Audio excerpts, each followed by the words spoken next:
मोदी सरकार को shut up call जो है वो दे दी गई है। ज्यादा नहीं हो गया? अब हो सकता है कि मोदी सरकार पीछे हट जाए, लेकिन लगता नहीं है कि मोदी सरकार किसी भी तरह से पीछे हटेगा। कौम देख चुकी है कि नरेंद्र मोदी किसी भी वक्त दाखिल हो जाएगा।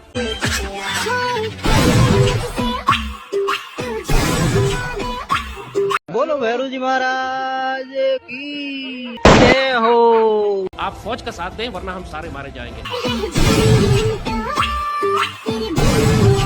इंडिया है ना वो वर्ल्ड की 4th बिगेस्ट इकोनॉमी है। ऑपरेशन सिंदूर है जिसके बारे में बार बार नरेंद्र मोदी ये कहता है कि जनाब ये सिर्फ पॉज हुआ है, इसे खत्म नहीं किया गया। पाकिस्तानियों अगर हिम्मत है तो आके छुटवा ले जाओ ना अपने टैंक को, ये रखा हमने अपने कब्जे में। या तो क्या पाकिस्तान और भारत की जंग जो है वो दोबारा भी हो सकती है? कि अगर हिंदुस्तान चाहे तो 2 दिन में पाकिस्तान पे काबिज हो जाए। आप हिस्ट्री देखें कि जितनी भी जंगें हुई हैं हमें बढ़ चढ़ के ये बताया गया कि हमने विन की हैं। कोई एक बताएं जिसमें हमने विन भी किया। 24 आवर्स में आप दर्जन से ज्यादा धमाके के पीके में हो चुके हैं। 3 से 4 धमाके जो हैं वो बलोचिस्तान में हो चुके हैं। यहाँ पे सवाल उठता है कि क्या रा का नेटवर्क इतना मजबूत हो चुका है आपके मुल्क में?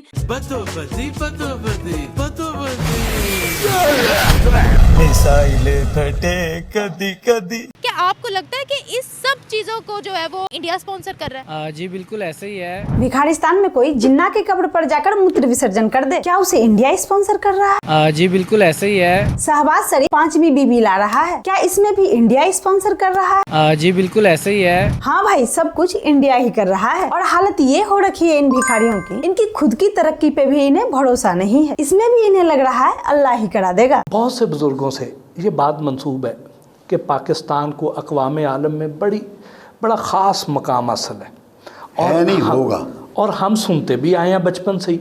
लेकिन ये जो हालात हैं ये तो दिन ब दिन ख़राब होते जा रहे हैं, तो क्या हमें वो मकाम हासिल हो पाएगा? मुकाम हासिल होने की बात तो इस तरह ही है जैसे मैं ये कहूँ कि मैं मोहसिन से गुफ्तगू कर रहा हूँ, इतना यकीनी है। वो स्टार्ट से चाहते हैं कि बलूचिस्तान को तोड़ा जाए और पाकिस्तान से अलहदा किया जाए, और वो ये सारी चीज़ें करवा रहे हैं ताकि पाकिस्तान को तोड़ा जाए और नुकसान पहुंचाया जाए। इन सब के पीछे वही हैं। वो कैसे हैं सर? उनको क्या मिलेगा बलोचिस्तान अलग करवा के?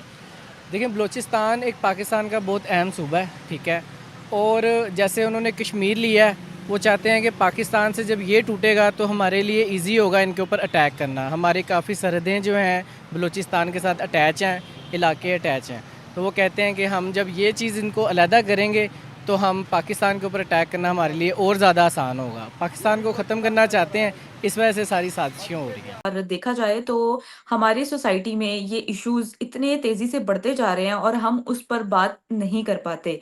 जी हाँ, हम बात कर रहे हैं रिलीजन एक्सट्रीमिज्म के हवाले से, जो पाकिस्तान की सोसाइटी में एक पागलपन की हद तक सवार है लोगों के जहनों में, और कुछ लोग इससे मफलूज भी हो चुके हैं जहनी तौर पे।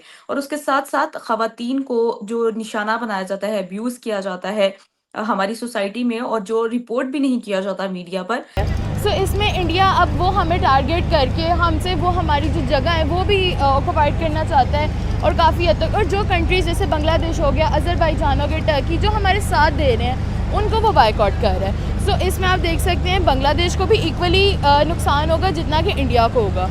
इंडिया भी अगर वो बांग्लादेश से बायकॉट कर रहा है ना, तो वो अपना भी वो करेंसी को गिरा रहा है। बांग्लादेश से लगभग 2-3 गुना है भिखारिस्तान, उनसे ट्रेड नहीं कर रहा है, इससे घंटा हमारे इकोनॉमी को फर्क नहीं पड़ रहा है, और इस कंगलू से हमारा रुपया गिर जाएगा।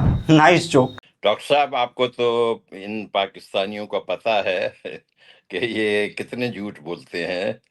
ये तो मुल्क ही सारा कुछ झूठ के ऊपर बना हुआ है, झूठ के ऊपर मबनी इनका फलसफा है। एक ही जो बंदा इनके फौज का जो आर्मी चीफ है वही सारा कुछ वहाँ संभाला हुआ है। तो एक बंदा अगर सारा डिसीजन करे तो वो मुल्क जिसमें के 240 मिलियन लोग हैं, 24 करोड़, जिसके हम लोग कभी भी उसके हिस्सा नहीं थे और ना बनना चाहते थे, वो उस मुल्क में क्या हाल होगा आप खुद सोच लें। मतलब खुद के लोगों को हक नहीं देते, मांगने पे सीधा गायब कर देते हैं, और इंडिया के गद्दारों पे इन्हें बराबर प्यार आता है। हर वो शख्स जिसका कोई ना कोई ताल्लुक पाकिस्तान से, या कभी ना कभी वो पाकिस्तान आया, बिलखुसूस अगर वो इस पोजीशन में है कि उसने कोई इमेज बिल्डिंग उसने जानबूझ के पाकिस्तान की इमेज बिल्डिंग नहीं की। जैसे वो इंडोनेशिया या किसी और कंट्री में गया होगा, वैसे ही उसने पाकिस्तान के बारे में जो सच्चाई थी, जो हकाइक थे, जो उसने देखा, वो अगर उसने वीडियोस बना ली और उसमें भी पाकिस्तान का कुछ इमेज अच्छा दिखाई दे गया, तो वो इस वक्त पाकिस्तानी जासूस बन चुका है। यूके में ग्रूमिंग गैंग चलाने में भिखारिस्तानी आ गए, अरब में चोरी डकैती या फिर कोई भी क्राइम करने में भिखारिस्तानी आ गए। उस भिखारिस्तान का इमेज अच्छा दिखा रही है। पहले तो उसे झूठ के जुर्म में इंस्टेंट काला पानी का सजा मिल जाना चाहिए, फिर देश से गद्दारी करने का सजा, वो तो अलग से। जो रह गए हैं उनको भी यकीनन अरेस्ट किया जाएगा, लेकिन जो जिनकी वीडियोस काफ़ी देखी गई हैं, सराही गई हैं, जो मशहूर इन्फ्लुएंसर्स हैं या यूट्यूबर्स हैं, उनके साथ जो हो रहा है वो तो सामने आ चुका है। एक शख्स जो है उसने अपनी सियासत के लिए, अपनी सीट बचाने के लिए, अपने इलेक्शन के लिए पाकिस्तान को के साथ तो जो किया सो किया, लेकिन अपने लोगों का वो किस तरह से दुश्मन बन चुका है ये आप सबके सामने है कि किस तरह से वो अपने ही लोगों को, और इतना बड़ा इल्ज़ाम किसी इंडियन पे जब लगाया जाए कि वो गद्दार है और वो पाकिस्तान के लिए काम करता है, किस तरह से उनकी जो फैमिली है वो किस ट्रॉमा से गुजरती है, और जो कुछ होता है वो सिर्फ वही फैमिली ही जान सकती है। अब आप समझ रहे होंगे कि ये भिखारिस्तानी कितने दिमागी मरीज हो चुके हैं। काश इतना ही प्यार बलोच, सिंध और केपीके वाले पे दिखा देते, क्या पता थोड़ी कम पिटाई खानी पड़ती। World bank has unveiled a 40 billion long term financial support package. ठीक है, फाइनेंशियल सपोर्ट पैकेज। यहां पे ARY न्यूज पाकिस्तान का जो एक बहुत बड़ा चैनल है, पाकिस्तानी आर्मी इसको फंड करती है, सपोर्ट करती है। ये कहता है World Bank to invest 40 billion in Pakistan. ये देखो, जो भीख थी, ये भीख थी, पाकिस्तानियों ने भीख को इन्वेस्टमेंट बना दिया। अंग्रेजी का एक वर्ड निकाला, दूसरा डाला, कहानी खत्म। अकॉर्डिंग टू अब यही चीज पूरे पाकिस्तान में फैलेगी कि 40 अरब की इन्वेस्टमेंट आ गई। इन बेचारों को इन्वेस्टमेंट और भीख का फर्क ही नहीं पता। ये देखो, the first phase will channel 20 billion public sector loans while the International Finance Corporation will mobilise the remaining 20 billion to spur private sector participation. अब इतना कोई पढ़ेगा नहीं, और ये सारा का सारा हमने कट पेस्ट करा है ARY न्यूज से, आप जाके चेक कर सकते हैं। पाकिस्तान के हालात तो वाकई हम जैसे आप बता रही हैं कि ट्रेन अटैक के बाद तो एकदम से दहशतगर्दी के उस चक्कर में आया है कि इस वक्त देखें आप 24 आवर्स में आप दर्जन से ज़्यादा धमाके KPK में हो चुके हैं। 3 से 4 धमाके जो हैं वो बलोचिस्तान में हो चुके हैं। बहुत सारी जानें गई हैं, और यूं समझे कि मुल्क जो इस वक्त जैसे खाना जंगी और हालत जंग में है। जब इस हालात में है तो आप कभी भी ये कोई भी कॉमन सेंस आपको ये नहीं बताती कि इस इतनी तरफ से अगर आपके ऊपर जलगार हो रही है और इतना कुछ हो रहा है आपके मुल्क में, और इतनी ज़्यादा अगर बमबारी हो रही है, आप हर तरफ बम देख रहे हैं, खुदकुश हमलावर देख रहे हैं कई कई जगहों पे, और एक एक वक्त में आप 8-8 जगहों पे आप देख रहे हैं कि बम धमाके हो जाते हैं। तो ये कोई किसी एक तंजीम की, ये किसी एक जो बिल्कुल लोकल जो होते हैं, डोमेस्टिक लेवल पे जो काम कर रहे होते हैं ग्रुप्स, उनका तो ये काम नहीं होता। इसमें डेफिनेटली इंटरनेशनली जो कुछ लोग फॉरेन जो एजेंडाज भी शामिल होते हैं, उनकी फंडिंग भी शामिल होती है। अब थोड़ा जावेद अख्तर पे आते हैं। उन्होंने बस यही बोला, पाकिस्तानी अपना अब्बा ही बदल लिया है, फिर क्या भिखारिस्तानी नाराज हो गए। इस मरतबा पाकिस्तान को जो उन्होंने टारगेट किया है वो पाकिस्तान की पहचान को लेकर, मुसलमानों की पहचान को लेकर। आप जानते हैं जावेद अख्तर जो है वो खुद एक एथियस्ट हैं, लेकिन उन्होंने मुसलमानों को जो है वो पाकिस्तानियों को खास तौर पे जो है वो टारगेट किया है। क्या फरमाते हैं उन्होंने? कहा जी पाकिस्तान कमाल का मुल्क है, उनकी हिस्ट्री और जोग्राफिया आपस में नहीं मिलते, तारीख कुछ है और जोग्राफिया कुछ और है। तुम गाना गाते हो सोनी धरती अल्लाह रखे कदम कदम आबाद, अगर तुम धरती को खोदते हो तो उसमें से तो बुत निकलते हैं। तो क्या ये तुम्हारे बाप दादा के हैं या नहीं है? अभी जो नया मिसाइल लिया है उसका नाम रखा है अब्दाली। अब्दाली तो यहीं पे हमला किया था, तो जो तुम्हारी सोनी धरती है इसे लूट रहा था। ना सिर्फ ये, बल्कि जब उसने हमला किया तो उस वक्त भी यहाँ मुसलमान ही रहते थे। वो तुम्हारा हीरो है, तुम क्या तुम उसके साथ आए थे? तो फिर ये ज़मीन तुम्हारी कैसे है अगर तुम उस लुटेरे के साथ आए थे? ये एक कन्फ्यूजन है। अच्छा भाई, आप अपने इन्वेटर्स को नहीं बनाते? रंजीत सिंह को आप क्या मानते हैं? शिवाजी को आप क्या मानते हैं? हनुमान को आप क्या मानते हैं? आप लोगों ने भी तो उनको बनाया हुआ है ना। अब अगर करने को तो कहें तो फिर वो जब लंका ढाने की जब बात आती है, जब आप अपनी वो एक पूरी कथा लिखते हैं तो उसके अंदर हीरो और विलन तो सिर्फ जीतने वाले की बुनियाद के ऊपर ही होता है। इन भिखारिस्तानियों का लॉजिक उतना ही फिट बैठता है जितना चाहत फतेह अली खान का सुर का ताल से, बिल्कुल ना के बराबर। ओए होए ओए होए आए हाय आए हाय। और इनसे क्या ही उम्मीद कर सकते हैं। और इस दिमागी मरीज को आम भाषा में क्या कहते हैं औरंगजेब साहब? High value thing and you got it, kind of a centre of gravity.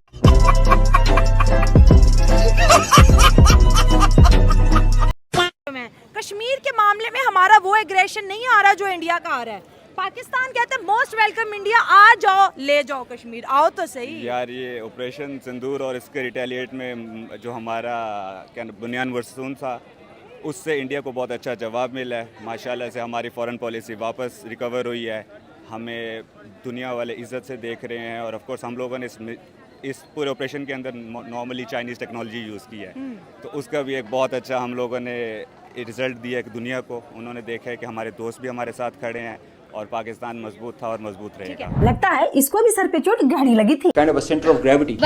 अजीज दोस्तों, पाकिस्तान में अब तक कानून था कि बच्चों की शादी किसी उम्र में भी की जा सकती है, मतलब कोई पाबंदी थी नहीं। अब एक नया बिल पेश हुआ, दोनों हाउसेज में क्लियर हुआ, काफ़ी लंबा अरसा लगा और फाइनली वो बिल पास हुआ और प्रेसिडेंट आसिफ जरदारी ने उस पर साइन कर दिए, जिसके मुताबिक अब 18 साल से कम उम्र के बच्चे की शादी नहीं हो सकती और 7 साल कैद की सज़ा, 10 लाख रुपए तक जुर्माना, ये नया कानून है।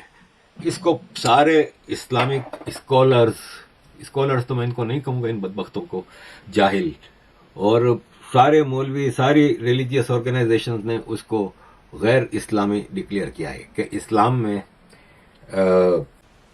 बच्चों की शादी हो सकती है। और ऑफ कोर्स जब प्रॉफिट के हवाले से चीज़ें मौजूद हैं तो इस्लाम में इसकी पाबंदी नाजायज़ है। तो मेरा सवाल यह है कि फिर गुलामी भी इस्लाम में जायज़ है, लेकिन आज की दुनिया में कानून है और पाकिस्तान में भी कानून है, गुलामी नाजायज़ है, तो फिर उसके खिलाफ क्यों उठो?